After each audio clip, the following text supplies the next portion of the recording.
Jewellery Kanhangad ശാഖയുടെ ആഭിമുഖ്യത്തിൽ Bhima grand expo sale സംഘടിപ്പിച്ചു. പയ്യന്നൂർ വൈശാഖ് ഹോട്ടൽ ഇന്റർനാഷണൽ വെച്ച് നടന്ന ഗ്രാൻഡ് എക്സ്പോ സിനിമാ താരം സിനി അബ്രഹാം ഭദ്രദീപം തെളിയിച്ച് ഉദ്ഘാടനം ചെയ്തു. സെപ്റ്റംബർ 4 മുതൽ 8 വരെ നടക്കുന്ന ഗ്രാൻഡ് എക്സ്പോ സെയിലിൽ ആഭരണ പ്രദർശനവും വിൽപ്പനയും നടക്കും. വ്യത്യസ്ത രീതിയിലുള്ള വിപുലമായ ആഭരണങ്ങളാണ് പ്രദർശനത്തിനായി സജ്ജീകരിച്ചിട്ടുള്ളത്. വേൾഡ് ഗിന്നസ് റെക്കോർഡിൽ ഇടം പിടിച്ച തങ്കത്തിൽ തീർത്ത ശ്രീ പത്മനാഭസ്വാമിയുടെ വിഗ്രഹവും പ്രദർശനത്തിനായി സജ്ജീകരിച്ചിട്ടുണ്ട്.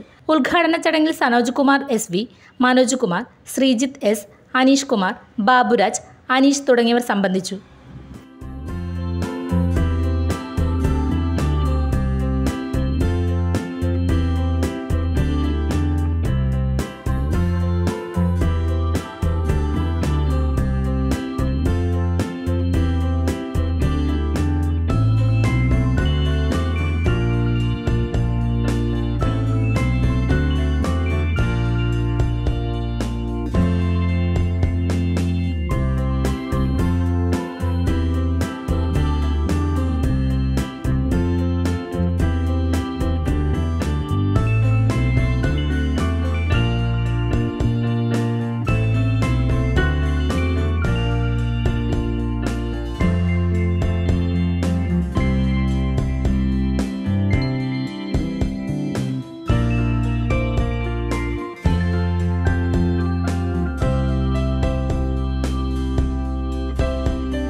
എല്ലാവരും ഈ അവസരം ഇവിടെ വന്ന് നമ്മുടെ പമ്പിച്ച ഓഫറിനാണ് ഇവിടെ അവതരിപ്പിച്ചിരിക്കുന്നത്. 50% ഡിസ്കൗണ്ടാണ് നമ്മൾ മെയിനായിട്ട് കൊടുക്കുന്നത്. അതേപോലെ തന്നെ ഈ ഒരു അവസരം നമ്മൾ അനുഗ്രഹിക്കാനായിട്ട് ഭഗവാന്റെ പത്മനാഭസ്വാമിയുടെ ഗിന്നസ് റെക്കോർഡിലേക്ക് പോകുന്ന ഒരു വിഗ്രഹമാണിത്. ഏതാണ്ട് 3 കിലോയോളം വെയിറ്റ് വരുന്നുണ്ട്. ആ ഒരു വിഗ്രഹം ഇവിടെ വന്ന് ദർശനം കൊള്ളുവാനായിട്ട് എല്ലാവരെയും പയ്യന്നൂർ നിവാസികളെ ഞങ്ങൾ ക്ഷണിക്കുകയാണ്. അതേപോലെ ഈ ഒരു എക്സിബിഷൻ വിജയത്തിലേക്ക് എത്തിക്കാനായിട്ട് എല്ലാ പയ്യന്നൂർ നിവാസികളെയും ഇവിടെ സന്നിഹിതരായിട്ടുള്ള നമ്മുടെ സിനി ആർട്ടിസ്റ്റ് സിനി അബ്രഹാം ചെയ്യാനായിട്ട് ഇതിനെ ക്ഷണിക്കുകയാണ്.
ഭീമയുടെ കാസർഗോഡ് കാഞ്ഞങ്ങാട് ഷോറൂമുകളുടെ ആനിവേഴ്സറി ഓഗസ്റ്റ് 15 മുതൽ 18 വരെ. സ്വർണ്ണാഭരണങ്ങൾക്ക് പണിക്കൂലിയിൽ 60% വരെ ഡിസ്കൗണ്ട്. ഡയമണ്ട് കാരറ്റിന് 15,000 രൂപ വരെ ഡിസ്കൗണ്ട്. പണിയ സ്വർണത്തിന് മാർക്കറ്റിലെ ഏറ്റവും ഉയർന്ന നിരക്കും ഇപ്പോൾ നേടാം. കൂടാതെ തിരഞ്ഞെടുത്ത പ്രത്യേക ആഭരണങ്ങൾക്ക് പണിക്കൂലിയിൽ 70, 80, 90% വരെ കിഴിവും നേടാൻ സുവർണാവസരം. സിൽവർ പ്ലാറ്റിനം ആഭരണങ്ങൾക്ക് 5% ഡിസ്കൗണ്ട്. ഭീമ ജ്വല്ലറി, കാസർഗോഡ്, കാഞ്ഞങ്ങാട്.